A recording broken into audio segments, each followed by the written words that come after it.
Hello అందరికీ welcome to my channel. ఈరోజు మన వీడియోలో మటన్ బిర్యానీ ఎలా తయారు చేసుకోవాలో చూసేద్దాము. అది కూడా మా స్టైల్లో దొన్నె బిర్యానీ అనమాట.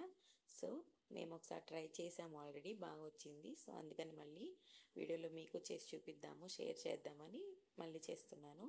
సో దీనికోసం ముందుగా 1/2 కిలో మటన్ తీసుకొని ఇందులో ఒక 4 పచ్చిమిర్చి, ఒక టీ స్పూన్ అల్లం వెల్లుల్లి పేస్టు, కొద్దిగా పసుపు, సాల్ట్ వేసి, ఆనియన్స్ కూడా వేసి, కొద్దిగా మిరియాలు కూడా వేసి బాగా నీసు వాసన పోయే వరకు కుక్కర్ మూత పెట్టకుండా బాగా ఉడికించుకోవాలి కాసేపు. తర్వాత వాటర్ పోసి దీనిలో కుక్కర్ విజిల్ పెట్టుకొని ఒక 5 to 6 విజిల్స్ ఇచ్చుకోవాలి. తర్వాత ఇంకో ప్యాన్లో బిర్యానీ స్పైసెస్ మొత్తం వేసుకోవాలి.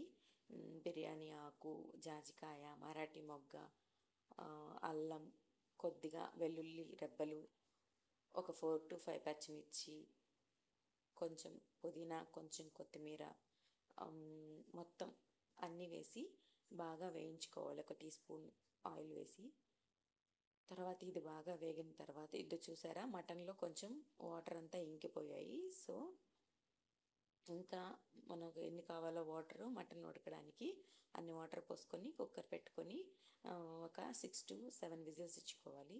తర్వాత మనం ముందుగా వేయించుకున్నాం కదా, దాన్ని పేస్ట్ చేసి ఇదిగో ఇలా ఇంకో పాత్ర పెట్టుకొని కొద్దిగా ఆయిల్, కొద్దిగా గీ వేసుకున్న తర్వాత మనం ముందుగా మిక్సీ పట్టుకున్న మసాలాని ఇందులో వేసేసి కావలసినన్ని వాటర్ పోసి బిర్యానీ ఎసురు మరిగించుకోవాలి.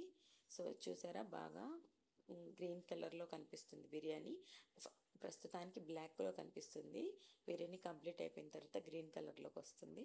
సో దొన్నె బిర్యానీ అనమాట, చాలా టేస్టీగా ఉంటుంది. మేము ఇది సెకండ్ టైం చేసుకోవడం. సో ఇదిగోండి చూసారా, ఇక్కడ వాటర్ అంతా వేసి ఎసురు మరిగిన తర్వాత బియ్యం కూడా యాడ్ చేసేసాను. వీడియో లెంత్ ఎక్కువ అవుతుందని చాలా క్లిప్స్ యాడ్ చేయలేదు. సో ప్రాసెస్ అయితే తెలిసిందే కదా, ఈ మసాలాలు ఇవన్నీ వేయడం వరకు పర్టికులర్గా వీడియో తీసి చూపిస్తున్నాము అంతే. ఇంకా 25-30 మినిట్స్లో బిర్యానీ అయిపోతుంది. సో చూసారా, కొంచెం బాగా ఉడుకుతుంది. సో బిర్యానీ అయితే దగ్గర పడిపోయింది. ఇంకో 5 మినిట్స్ సిమ్లో పెట్టి ఉడికించుకుంటే వేడి వేడి దొన్నె బిర్యానీ రెడీ. అంతే. ఇంకా వీడియో నచ్చితే లైక్ చేయండి, షేర్ చేయండి, సబ్స్క్రైబ్ కూడా చేసేసుకోండి.